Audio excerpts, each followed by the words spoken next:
is America sliding towards illiteracy? I'll talk about that today. So I'm going to put a link in the description box below in this article. It's an article that was originally in the Atlantic, and there's also a forum that's on MSN, and it's very interesting, and the title of it is America is Sliding Towards Illiteracy. So illiteracy means not being able to read, and I've talked about this a lot on my channel if you look at my previous videos about some of the things that are going on in literacy, about how the test scores are going down for literacy nationwide and really worldwide, and some of the factors in that. But I want to go over this particular article because I have not seen an article that has gotten this much attention. This is all over my Facebook page. A lot of teachers particularly are sharing this article because it's very interesting. And secondly, it really covers just about everything.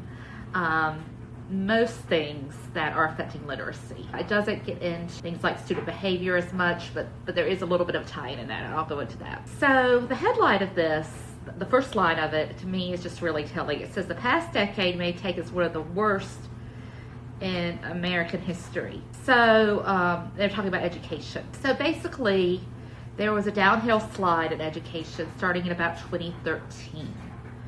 That, of course, COVID really accelerated everything. Some of the test data that I've actually looked at saw more of a slide like 2015, 2017, but something happened in the middle of the 2010s that started this slide.